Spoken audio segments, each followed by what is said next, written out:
The Chicago Bulls pull out a huge victory, a much needed victory against the Indiana Pacers last night. A 112-105 victory for your Chicago Bulls, and the big three came through in the clutch to go ahead and seal this game. To now, the Chicago Bulls are now 2-2. I'm going to talk about it and look forward to the next game right at that edge. You got to hear the music first. Cognac, gang.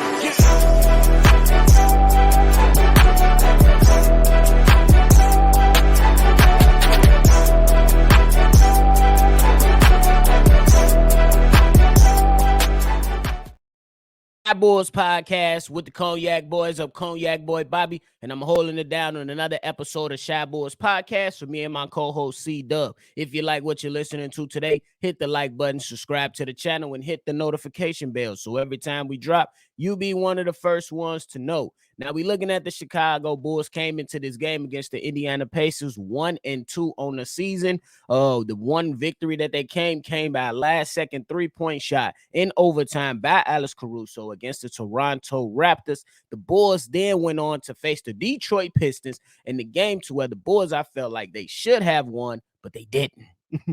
But they did come back against the Indiana Pacers, somebody that's within the Central Division with the Chicago Bulls, somebody who I do believe is in the pool of teams with the Chicago Bulls heading into the in-season tournament. You know what I'm saying? The new inaugural in-season tournament for the Chicago Bulls. And by the way, the red court that's going to be set up for the in-season tournament, I think it's pretty damn dope. Y'all let me know how y'all feeling about that red court that's gonna be out there. I think it looks spicy. I think it really exemplifies Sea Red Nation. And I hope that the Chicago Bulls can, get some things going heading into this whole inaugural play in season tournament. So we can see if the Bulls can actually make noise with, what we expect to be some increased competition. We shall see. It's still to be determined. But nonetheless, let's get back into the game. So if you're looking at the game, I think that the Chicago Bulls, they came out and there was much more energy. You seen much more from Patrick Williams. You seen a lot more from Coby White. And I do respect Billy Donovan for keeping this lineup in there so you can see if your young guys can overcome the bad performance that they put out there against the Detroit Pistons, to where you had both two starters in your lineup, Patrick Williams and Coby White, put up goose eggs in that game and not look really, really good. Didn't look really, really interested in the game, but it was a great way to bounce back against the Indiana Pacers. If you're looking at how the big three did, the big three, you got 20 from DeMar, 24 from Vooch, and 23 from LaVine, and really a balanced offensive attack from the big three. And on the defensive side, these guys pretty much stepped up. You know what I'm saying? They stepped up immensely, and I think they did a really good job to close out this game against the Indiana Pacers, who I believe at some point later in the game, they went up about eight points towards the end of the game, and the Bulls battled back. I think one of the major contributors into that was Billy Donovan. I got to give him a little bit of kudos here. I think that when you looked at the way that he handled his rotations last night against the Indiana Pacers, it was really, really impressive. You know what I'm saying? We seen that Billy Donovan typically was yanking Patrick Williams within like the first 3 or 4 minutes of the start of the first quarters, the past 3 games before the Indiana Pacers game. And you see Billy Donovan kind of stick with Patrick Williams a little bit longer. And I think it was contributed to his activity early on. He was moving around. He was diving to the basket. He was getting feisty and trying to fight for rebounds and things and whatnot. And he still needs to work on, you know what I'm saying, be a little bit more aggressive. But I did like this as kind of like a small bounce back game. Is it a huge bounce back game? Absolutely not. The guy only put up 12 points. And then, the rest of his stats, I'll get into that a little bit later. But we got to show love to the big three. I think they moved the ball. It seemed like those guys were engaged. It seemed like those guys were playing for each other. And you got to give credit. You know what I'm saying? These guys, like I said, 20 points from DeMar, 24 from Vooch, 23 from LaVine. What more can you ask for? Obviously, you want a couple 30 points in there. But at the end of the day, the greatest thing up in there is that these guys won the game 6 of 17 for LaVine, 6 of 19 for DeRozan, and 10 of 19 for Vooch. And I think Vooch was probably the most important piece to this whole thing that we had going on because the Bulls got him involved early. You seen that involvement early offensively translate to some defense from Nikola Vucevic. I feel like he played some really solid defense. He was moving those big ass feet that we be asking him to move. So you got to show him some love. You got to show him some love. You can't hate on the man. You can't hate on him because 24 and 17 rebounds. Five of those rebounds were offensive rebounds. So he's giving the Chicago Bulls more opportunities to score points. And if you're looking at them as a team, the Chicago Bulls, they did all right. They did all right. 46% from the field as a team, 35% from the three. And I think as a team as well, 35% as a team. And I think that was a big piece because we do talk about 3-point shots. And I know that they want to increase the volume of those 3-point shots, but I always said, let it come within the floor of the game. The Bulls only shot 17 threes today, and they really, really attacked the paint against the Indiana Pacers. In the paint points, these guys had 54 paint points. 54 points in the paint, and I feel like that was a huge emphasis, and there was a lot of guys that contributed to that. You seen Kobe White work the pick and roll with Nikola Vucevic. You seen Pat Williams attack the basket a little bit. You seen guys come off the bench like a Torrey Craig and Javon Carter attack the paint a little bit and be able to contribute to what the Bulls were trying to do for this particular game. Is it going to be the game plan that's going to beat every team in the NBA? Absolutely not. But in the last few games, the Indiana Pacers have been one of the teams that gives up a lot of points in the paint. So this game plan coming in, hey, we're going to attack the paint. We're going to do what we got to do. Hey, and that's all you can ask for. That's really all you can ask for. You know what I'm saying? I don't want, like, if the Bulls chuck up 46 threes like the Indiana Pacers and they still lose the game, does it really matter? No.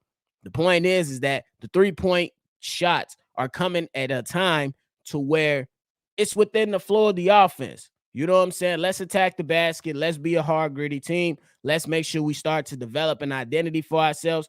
Can we shoot over 33s? Absolutely. But you don't want to force the issue. And I think that's what the Bulls have been trying to do their past 3 games, trying to force the issue. And I don't think you should force, you know what I'm saying, a team into shooting a crazy amount of threes. You know what I'm saying? So 6 for 17 from the Chicago Bulls, and 6 of those being meaningful threes. And the Bulls absolutely competed. You know what I'm saying? There were a lot of lead changes in this game. There were a lot of things that took place, and the Bulls ultimately got it done. But now I want to shift on over to talk a little bit about Kobe White. And I think that it was important to see this type of game from Kobe White. No, you're not going to go ahead and say, hey, if I'm looking at the box score, 3 or 6 from the field, 1 or 2 for the 3-point line and just ending with 7 points. That's not like a crazy output in this game. But I do believe that Kobe White held down his own. I believe he did a great job as a point guard in this game, making sure that he fed the hot hand, which was Nikola Vucevic. Him and Nikola Vucevic had some things going up in the with the pick and roll. And then you seen Kobe White go out there and make some great plays, you know what I'm saying, up the court in transition. One of those plays being the quick outlet pass to Alex Caruso, to where Alex Caruso could just go ahead and dunk the ball for an easy basket. And I think that the biggest takeaway from Kobe White was his activity on the bench, clapping it up, encouraging his guys, being a leader. Being a leader. I believe as a point guard, you got to have some type of leadership skills. This guy came out and showed it. Hey, let's keep that energy up. Let's keep battling. Let's keep doing what we do. And you got to give kudos to Kobe White on that, because though it's not going to reflect, it's not going to reflect a lot in the box score, man, if you really sat there and watched the game, you say, hey, what Kobe White was doing on the bench, clapping it up, encouraging guys, telling them to keep that energy up, that's something that the Chicago Bulls need. Obviously, a lot of people are going to say, well, hey, they got the big 3, you know what I'm saying? They got the veterans on there. Said, why haven't they taken the thing? And I will, look at that a little bit to say, hey, why didn't they take, that leadership role? But sometimes the best players on the team are not always the leaders. You know what I'm saying? If you look at the Golden State Warriors, Draymond Green is not the best player on the team, but he was a hell of a leader. And sometimes you need that guy. Sometimes you need that guy to get in the faces of other guys to push them forward. You know what I'm saying? So Draymond Green was a great example for that. And then even if you're looking at the Boston Celtics of last year, Marcus Smart wasn't the best player on the team, but he was the hardest soul of the team, at least for that season. You know what I'm saying? So you got to give it to it. And I hope Coby White can continue to grow into this leadership role, grow into form, be able to have those tough conversations with guys, and be able to push guys forward. And I hope they are receptive to what he's trying to put out there, so the Bulls can be the best team that they can be. You know what I'm saying? So it was good to get a victory on the road from them. And lastly, I want to talk about Patrick Williams. Show a little bit of love to Patrick Williams. Look, man, hey, this is the Patrick Williams that we absolutely need. We need the Patrick, you know what I'm saying? You want to see more of a scoring output in certain games, but in most games where you got your big three, each scoring at least at a minimum 20 points, you don't need Patrick Williams to go ahead and drop a 20-point himself. Will it be absolutely great? Absolutely, it would be great to have 4 players score close to 20 points or over 20 points in the game. But the activity that Patrick Williams was able to bring in the game against the Indiana Pacers is something that he needs to continue to build off of. Go ahead and dive for those loose balls. Go ahead and go down and get there inside the paint so you can go ahead and fight for some rebounds. Go ahead and shoot the 3 whenever it's available. Go ahead and attack the basket. My man shot 2 free throws. Cool. You got to give him a little bit of kudos. It ain't the greatest in the world, but it's something to where you start looking at Patrick Williams and say, hey, this is what you got to do. You got to attack the basket, put pressure on the opposing teams, and get your behind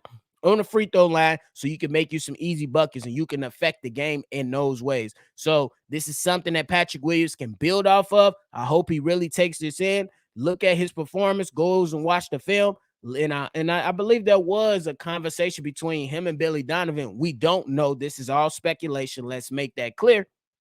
But for him to be out there longer in the first quarter than usual says a lot to me. So I got to give kudos to P. Will. He still only played 22 minutes on the night, which is, you know what I'm saying? Some people may be calling for more minutes or whatnot, but you can't be mad at it. Nobody really played over 36 minutes.